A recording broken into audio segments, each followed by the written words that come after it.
بڑی ہمت کی بات ہے کہ اللہ کے رسول صلی اللہ علیہ وسلم ارشاد فرماتے ہیں شبابک قبل حرم، جوانی کو غنیمت جانو بڑھاپے سے پہلے، وصحتک قبل سقمک، اپنی صحت کو غنیمت جانو بیماری سے پہلے۔ آدمی صحت مند رہتا ہے تو کہتا ہے کل میں عبادت کروں گا، اور کل آئے تو کہتا ہے پرسوں میں آج نہیں کل اس کا ارادہ کروں، اور کل کل کہتے کہتے جوانی کی دہلیز کو پار کر دیتا ہے، قبر کے گڑھے تک پہنچ جاتا ہے، اور اسے توفیق نہیں ہوتی اس بات کی کہ وہ آدمی اس کام کو پورا کرے جو اس کا اس نے ارادہ کیا۔ بعض مرتبہ صحت میں آدمی بہت ساری عبادات کو نظر انداز بھی کر دیتا ہے، لیکن جب صحت نہیں رہتی تب اسے پتہ چلتا ہے کہ ایک سجدے میں کیا نعمت اللہ رب العزت نے چھپا کر رکھی، اور ایک سجدے میں اللہ نے کتنی نیکیوں کو چھپا کر رکھا ہے۔ تو بیماری کے آنے سے پہلے صحت کو غنیمت جانو، وصحتک قبل سقمک۔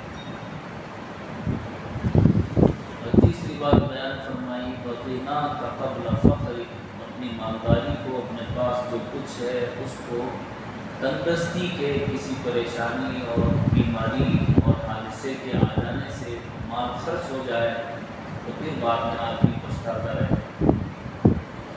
وغناک قبل فقرک، جو اللہ نے وسعت عطا فرمائی ہے اس میں سے خرچ کرتا رہے۔ ایک حدیث میں اللہ کے نبی صلی اللہ علیہ وسلم نے فرمایا انفق علیک، تم خرچ کرتے رہو، تم پر خرچ کیا جاتا رہے گا۔ ایک اور حدیث میں فرشتے اللہ کی تسبیح بیان کرتے ہیں، صبح صبح دو فرشتے کہتے ہیں اللہم اعطی ممسکا خلفا، اللہم اعطی ممسکا خلفا، کہ اے اللہ مال کے خرچ کرنے والے کو اس کا بدلہ دو۔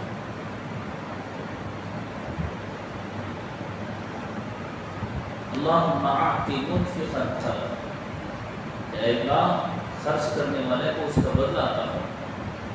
اور دوسرا فرشتہ کہتا ہے اللہم اعطی ممسکا تلفا، اے اللہ جس نے مال کو جمع کر کر کے رکھا ہے، جو اس نے دیا ہے اس کے مال کو ہلاک کرو۔ دونوں فرشتے صبح یہ کہتے رہتے ہیں اور یہ بات کی تسبیح پڑھتے رہتے ہیں۔ تو اللہ کے نبی صلی اللہ علیہ وسلم نے فرمایا تیری تندرستی کے آنے سے پہلے جو وسعت اللہ نے تجھے دی ہے اس کو غنیمت چاہیے، تو غنا کا قبل۔ اور چوتھی چیز بیان فرمائی وہ فراغ کا قبل شغل، جو وقت جو فرصت اللہ رب العزت نے اس وقت عطا کی ہے، مشغول ہو جانے سے پہلے کسی کام میں، کسی بھی چیز میں مشغول ہو جانے سے پہلے وہ جو فراغت کا وقت ہوتا ہے اس کو غنیمت جانے، اس میں عبادت کرے، اپنے اللہ کو راضی کرے، وہ فراغ کا قبل شغل۔ اور پانچویں چیز ارشاد فرمائی وحیات کا قبل موت، زندگی کو غنیمت جانو قبل موت کے آنے سے۔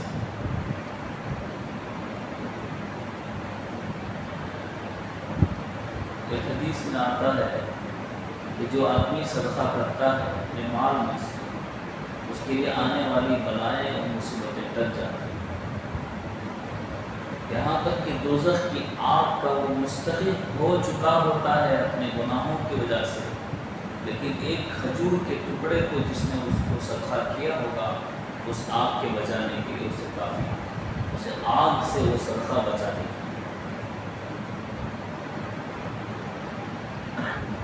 بڑی متقیوں کی بڑی صفات بیان کی ہیں، ان میں سے انفاق خرچ کرنا اللہ کے نبی صلی اللہ علیہ وسلم نے اور قرآن کریم میں بڑا ہی تفصیل کے ساتھ، بڑے ہی رتبے کے ساتھ، عظیم مرتبے کے ساتھ اس کو بیان کیا،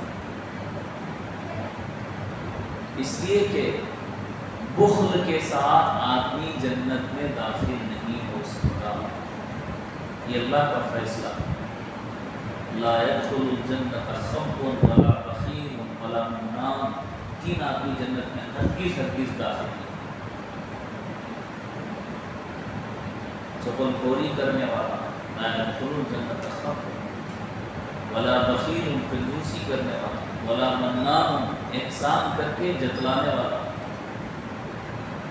تم ایسا کر رہے ہو، میں نے تمہارے ساتھ نیکی کی ہے، میں نے تمہارا ساتھ دیا ہے، تمہارے مشکل وقت میں نے تمہارے کام آیا، میرے ساتھ ایسا کر رہے ہو۔ جو کچھ نیکی کیا ہے اسے جتلاتا ہے، اسے بتلاتا ہے، تو ایسا آدمی اس کو منان کہتے ہیں، احسان جتلانے۔ تو جنت میں وہ آدمی داخل نہیں ہوگا جس کے دل میں ذرہ برابر بھی بخل ہوگا۔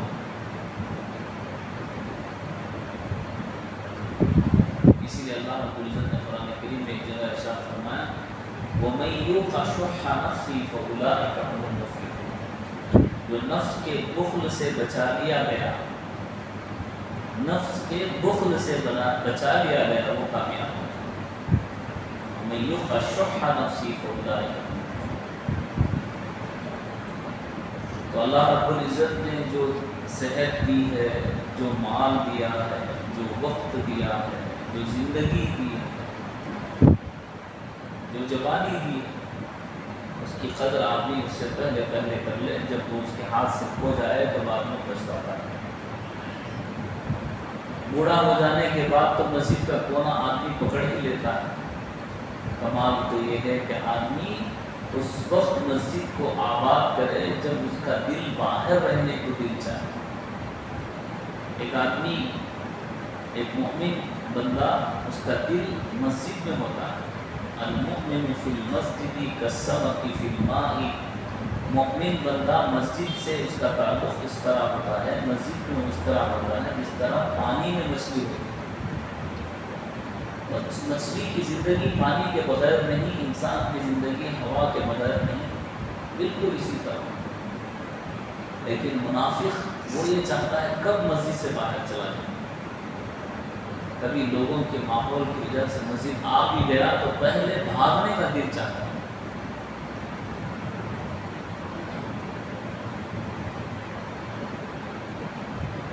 لیکن بڑھاپا آ گیا تو اب کوئی کام ہے ہی نہیں، تو مؤذن صاحب سے شکایت کرتا ہے مدری صاحب بند کرو، کوئی کہتا ہے کھولو، کوئی کہتا ہے بند کرو، وہ لائٹ کا لو، وہ آف کرو، یہ کہ کوئی ایسا ہے، تراویح کے پرچے الٹے کرو، بیکار کی کاموں میں وقت گزرتا ہے۔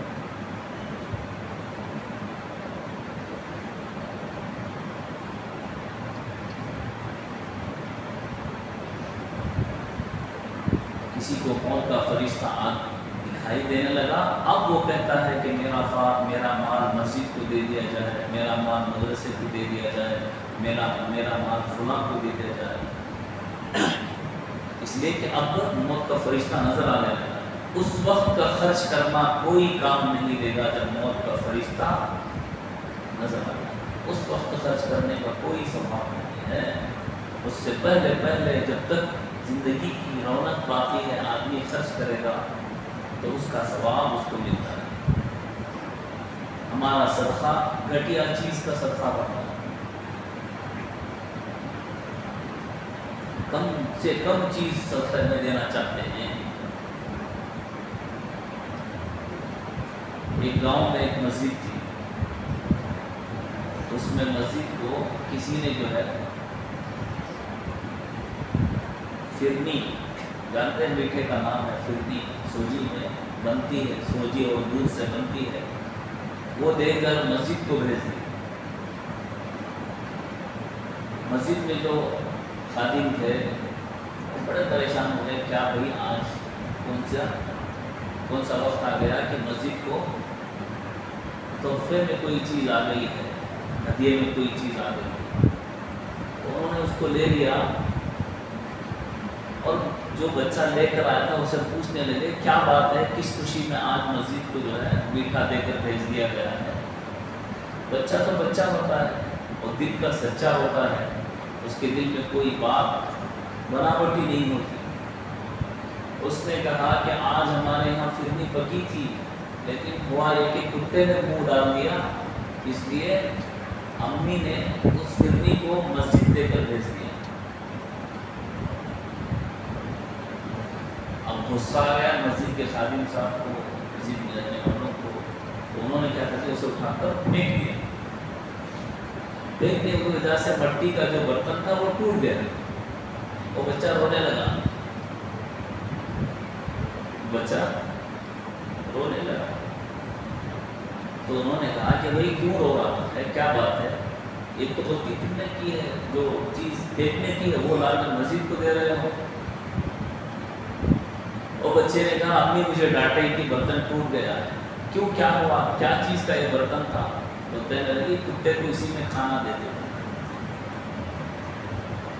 کتے کو اسی میں کھانا دے دے۔ ہمارے اللہ کے راہ میں خرچ کرنے کا ماحول سب سے گھٹیا اور سب سے کم ہوتا ہے۔ اپنے لیے سب سے مدرسے میں کیا بھی نہیں پڑھتا حضرت نے مدرسے میں دوا ہو، سب سے ریجیکٹ مال مدرسے میں، سب سے اچھا انٹیلیجنٹ بچہ ہے وہ انجینئر بنے گا، لائر بنے گا، ڈاکٹر بنے گا، انجینئر سب بنے گا۔ وہ بھی اللہ کا کرم ہے، اللہ کے مسجد کی، اللہ کے کلام کی برکت سے، مسجد کے ماحول کی برکت سے وہ جو کچھ ذہن بچہ ہوتا ہے وہ بھی اس لائق ہو جاتا ہے کہ آپ کے سامنے کچھ باتیں عرض کر سکتے۔ یہ اللہ کے کلام کی برکت ہے، ورنہ تو اللہ نے ایمان کے ساتھ جس چیز کو جوڑا ہے وہ سب سے زیادہ محبوب چیز اللہ کی راہ میں خرچ کرنے پر ہوتا ہے۔ لن تنالوا البر حتى تنفقوا مما تحبون، سب سے زیادہ پسندیدہ چیز یہ آیت جیسے ہی نازل ہوئی، کیا صحابہ کی شان تھی، اللہ وہ کہا ہے اللہ کے نبی بے رہا میرا ایک باغ ہے، بہترین باغ مدینے کے باغوں میں سے، کنواں موجود ہے، بہترین پھل آتے ہیں، اللہ کے رسول اس کو میں اللہ کے نام پر صدقہ دوں۔ اللہ کے نبی صلی اللہ علیہ وسلم خوش ہو گئے، فرمایا اور اس کو تم اپنے بھائیوں میں، اپنے رشتہ داروں میں صدقہ کرو۔ معلوم ہوا کہ بہترین صدقہ اپنے رشتہ داروں میں خرچ کرو۔ اللہ تعالیٰ